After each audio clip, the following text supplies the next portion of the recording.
teman-teman, balik lagi bersama gua Agus Canggih. Nah, di video kali ini gua akan mereview MacBook spek dewa. MacBook apa sih? MacBook Pro M1 Pro tahun 2021.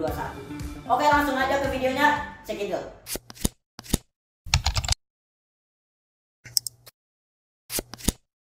Seberapa menarik sih MacBook Pro M1 Pro tahun 2021 yang ukuran layarnya 16 inch? Nah, untuk MacBook ini mempunyai 8 kelebihan yang gua tahu. Yang pertama, soal desain. Kalau dengar nama MacBook pasti langsung terlintas di pikiran kalian sebuah laptop premium, elegan, mahal, dan cuma buat sultan aja. Karena ya emang benar juga, jajaran laptop MacBook dari Apple selalu konsisten memberi tampilan premium yang gua akui biasanya bisa jadi simbol status bagi si penggunanya. Kayak ibaratnya kalau lu pakai MacBook tuh kayak wah, lu tuh punya duit gitu. Dari segi bodinya, untuk ketebalannya pun hanya 1,68 inch. Laptop 16 inch ini serasa laptop 14 inch. Yang kedua, dari segi keyboard. Untuk keyboardnya pun ini terlihat lebih nyaman dan unik ya. Saat kami coba terasa ada sedikit feedback yang membuat feel pengetikan terasa lebih presisi. Dan dari segi desain keyboardnya pun terlihat lebih elegan. Khas keyboard MacBook lah pokoknya. Bisa kita lihat touchpadnya pun terlihat luas banget. Bikin feel bernavigasi tanpa mouse itu terasa asik di MacBook ini ya. Dan untuk selanjutnya itu di layar, yang menurut gua cakep abis dengan panel Liquid Retina display yang didukung promotion teknologi 120 Hz. Bikin pengguna laptop ini makin bisa merasakan responsitivitas. Dan feelnya juga udah kayak laptop Windows dengan 144 Hz refresh rate ya. Selain itu terselip juga teknologi True Tone Display yang didukung sensor multi channel canggih untuk bisa menyesuaikan warna dan intensitas layar sesuai dengan cahaya sekitarnya, sehingga gambar yang dihasilkan tampak lebih natural dan real tentunya. Pandangan layarnya pun luas banget, bikin feel saat berkegiatan productivity semacam editing lebih leluasa dan mantap tentunya. Apalagi didukung dengan performa yang optimal banget untuk software editing semacam DaVinci Resolve. Nah, pokoknya buat konten creator udah perfect banget dari sisi layarnya. Selain dari kualitas layar yang super mantap ini, audionya pun sangat-sangat ajib.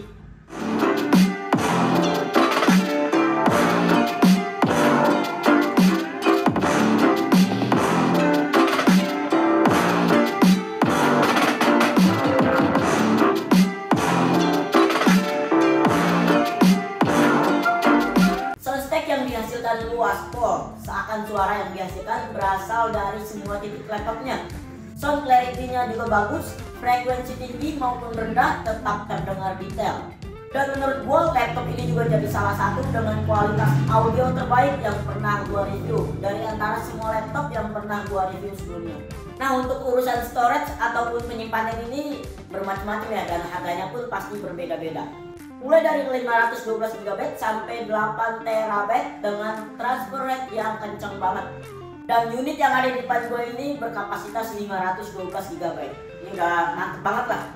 Untuk kecepatannya pun hampir 7 ribuan atau 6.850 MB per second. Selain itu, MacBook ini dibekali dengan RAM onboard sebesar 16 GB 4266 MHz. Yang sayangnya belum disediakan opsi upgrade ya. Jadi kalau mau lebih gede tinggal pilih SKU yang ada di atasnya.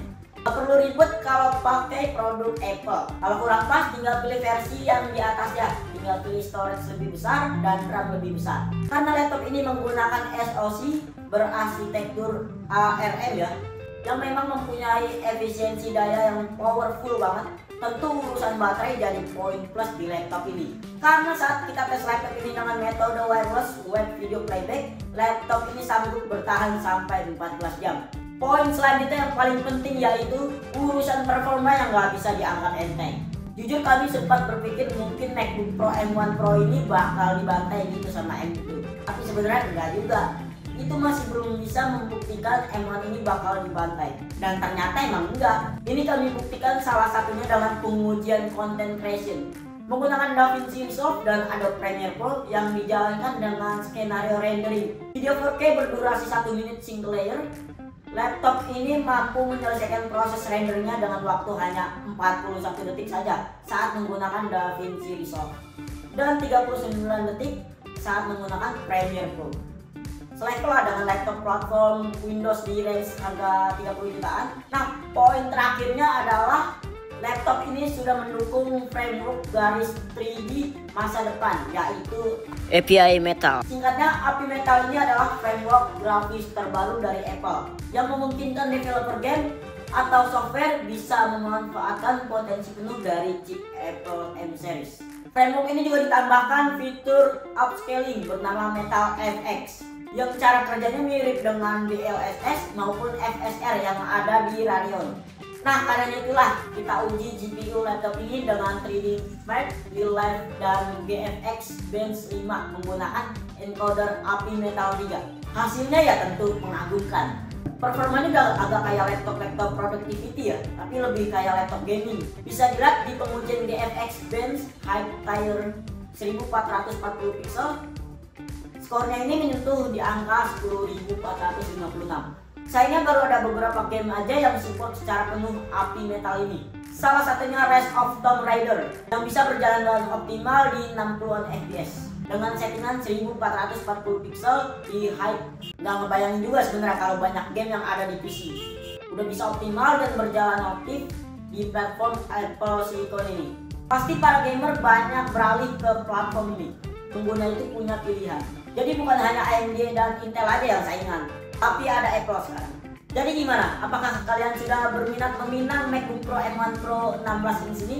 Apa kalian masih betah di pemakaian Windows? Tulis saja pendapat kalian di kolom komentar. Nah, menurut gua MacBook Pro M1 Pro 16 inch ini diciptakan untuk profesional dan untuk konten kreator ya. Karena kelasnya yang sudah sangat ajib banget menurut gua. Untuk ngikutin video gua selanjutnya jangan lupa di subscribe, like, and share. Next kita bikin apa lagi?